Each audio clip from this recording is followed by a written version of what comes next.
Dude, I feel like these chart reviews are exposing me. I'm getting exposed. I thought I was bad at Chatterbox. I'm definitely worse at Knots than I am at Chatterbox. I'm going to continue doing the reviews for the ECFA 8 qualifiers. The qualifiers are a set of 6 songs. It is blocks 9 through 14, one for each block difficulty.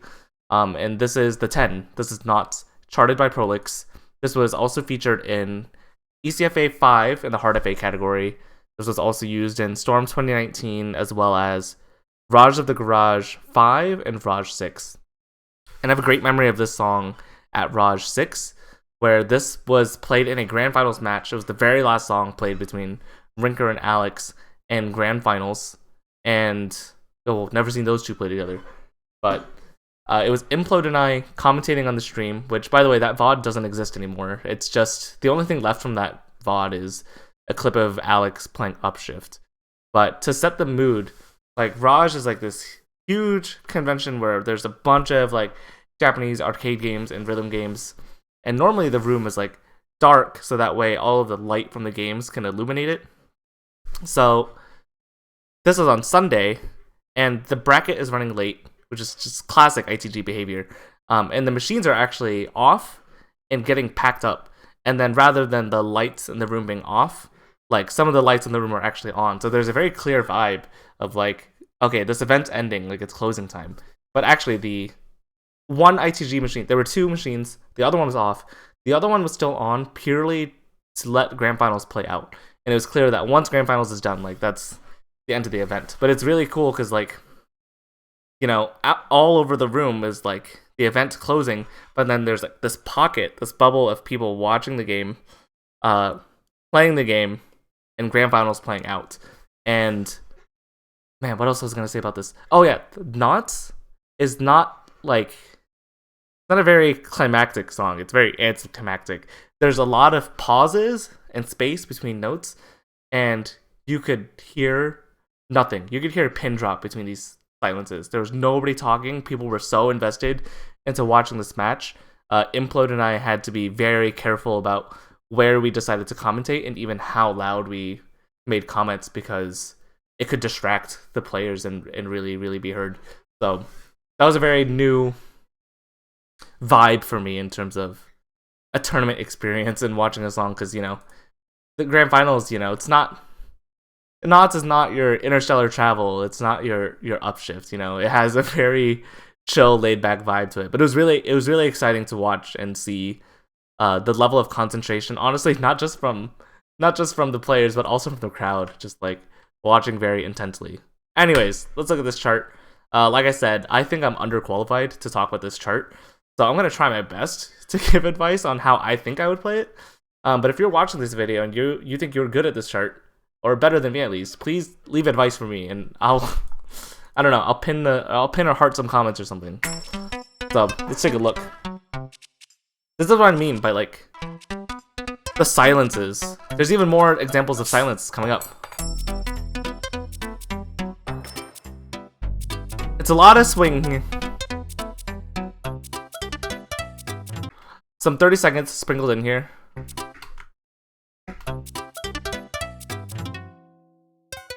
Is that a jump? That's a jump. Oof. Sounds like a flame. I think it is a flame, but it's charted as a jump. Yeah, there's some crazy, like, stuff here. It's not exactly metered, so you just have to get a feel for it. I feel like I'm already getting to a mood where I'm going to be trying to play this at a faster speed mod, so that way I'm not reading anything. I almost want to react more, because there's not a lot for me to latch onto in terms of like finding the quarter note of the song. So reading faster is definitely an option for me so far. That way I think less about these rhythms. Even this, like, this silence is tough. There's no BPM reference here, right? So this is very difficult to have this big open space. So what I would do is, I think this actually happens in the editor, but it definitely happens in State Mania. You can actually watch the receptors, and they flash on the beat. 2, 3, 4. 1. I definitely need to watch the flashes, because to be able to do a cold attack after that long of a break is tough.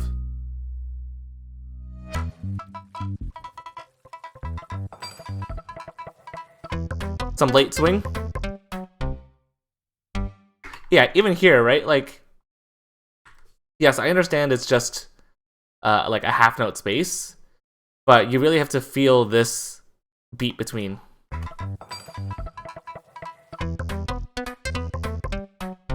Two. So you gotta have some good internal timing. There's some challenges here because like this swing, this 24th swing is more open than this 30-second swing. So actually, playing this chart reminds me a lot of playing Sampling Glitch, which is a chart by Chief Skittles. I'm gonna start having a, I think I've said this before in a different episode. Omid's word is the word heuristic. It's like a mental trick to yourself to tell you if you see a certain thing to do something else. I'm gonna say that if I see a purple note, I'm going to think more open swing. If I see a 30-second note, I'm gonna think more closed swing. So I think using a note skin, well, I mean, I use metal or dev metal for everything, but using a note skin that kind of emphasizes these colors is going to be important for me to recognize these cues. Put up. Yeah, same but there. It's like recognizing that there's closed swing here, but that it opens up right away. It's going to be really important to recognize where these swing rhythms are and then be able to switch between open and closed on the fly. Ooh, this is like, what is this rhythm? This is a green note, so 64th? Ooh, I don't... It's almost a 16th note. And same with this is also almost a 16th note.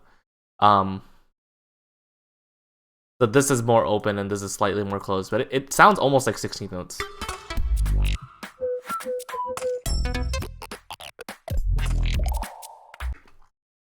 Yeah, same like this is gonna give me some troubles. It's like there's always a difference between, it's hard for me to explain, it's slightly abstract. Like things like 16th notes and 32nd notes that fall into like these divisions of 4, those are very round, whereas things like 12th, or sorry, they're very square. Things like 8th notes, 16th notes, things that divide into 4 are very square, whereas these swing rhythms are more round. So it's gonna be tough for me to like recognize these situations where mentally I see this and I switch into this like very square type of rhythm interpretation, but then it opens up into something more round like right away. So a lot of the difficulty in me playing this is going to be keeping my brain open to these context switches that happen like very quickly, right? It's a lot of swing here, and I can't autopilot into like playing this round swing and thinking that the swing is going to last forever, because it has some blips where it doesn't do that.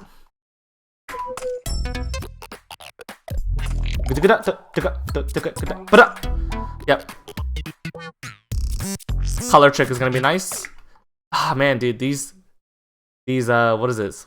What quantization did I say this was? 64th notes? It's like almost 16th notes, but like not quite.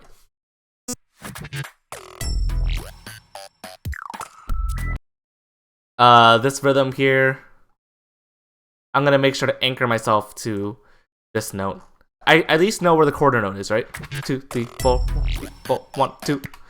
I'm gonna make sure to land for sure on here and think more about this note as just being the note that comes before this one. There's so many context switches. There's so many like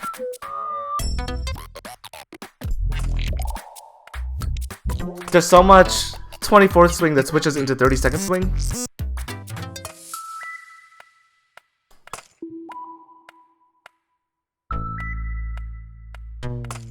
Yeah, this part is also tough. Like, not a lot of music going in the background to ground yourself to in terms of finding the tempo.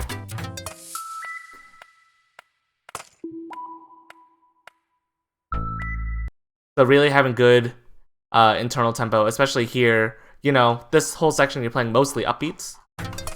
Up, up, up, up, up, up, up. You know, landing and understanding where you land relative to this downbeat is going to be a good mental reset in terms of finding yourself in the song. It's going to be really, really easy to rush this section.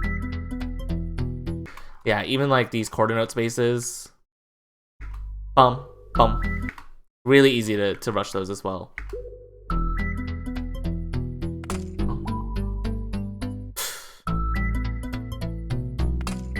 There's some 30-second notes again.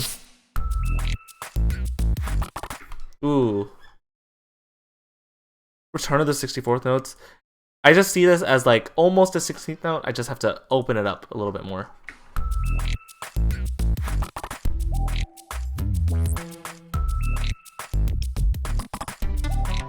So I need to not think of this as swing. I should really just think of it as like a, I don't know, where is this? Like, I wanted to play 16th note here, but I'm gonna purposely like play it late. That's how I should think of it, rather than thinking of it as like swing like the other sections. Yeah, like even this is tough. There's just like rhythmically, there's so much going on here. There's like the delay 16th note. There's a 30-second thing, which is like very square. But then like this 30-second into like another. Well, actually, this is, I'm colorblind. I'm not actually colorblind, but I'm seeing this incorrectly. This is just yellow, so maybe this isn't that bad.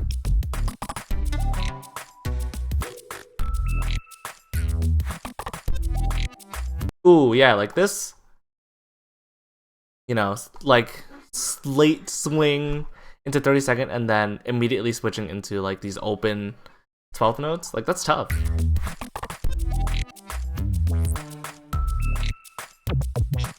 Then this is very square. Oh. I think I'm gonna double step a lot of this. I can do that turn.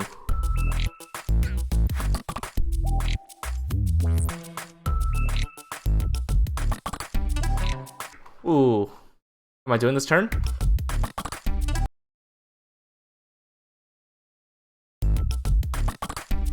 Yes, I'm probably gonna do that turn. It seems weird. Probably the reason I'm gonna do this turn is because I've talked about how double stepping things takes more mental capacity out of me. It takes me more effort to think about, you know, if I double step, how am I gonna get myself out of that situation, or how am I gonna do it cleanly? And I think already I'm just so mentally exhausted from thinking about all of the rhythmic control in the song that if there's anything that I can autopilot on, I'm gonna latch onto that. So in this case, you know, if doing this crossover means that I don't have to think about it, I just, you know, follow what the pattern, like the chart is telling me to do, I'm gonna do this turn. I'll probably do the other turn too, because my brain is just so preoccupied with everything else. Very square rhythms. 12 notes again. However, this turn I'm double stepping. And that one. Dude, that's so tough. I'm trying to remember what the scores were between Rinker and Alex, but it was a very, very exciting match. Let's see here. What are my closing thoughts? I'm gonna bring it up more and more to emphasize the importance, but I think that listening to me talk about charts is going to be useless if you aren't practicing. And a lot of the things that I'm saying are just personal approaches to me. And in fact, I'm doing this from like the comfort of my desk, like in the comfort of my room. I could be talking out of my ass this whole time, and I could be wrong about everything until I actually try it. I did an analysis of I last week, and I was wrong on so many levels about how I thought I would approach it. And then, you know, an idea is one thing, but putting it into a practice is a completely other thing. I've been wrong so many times. So, and honestly, even if there was a shortcut or a trick of some sort to get better at, you'd still have to practice the trick, you know? So please, please, please, if you want to do well on these songs, you know, give these charts some respect, put some time into it. They are hard. Don't be afraid of getting bad scores on it repeatedly just for the sake of learning.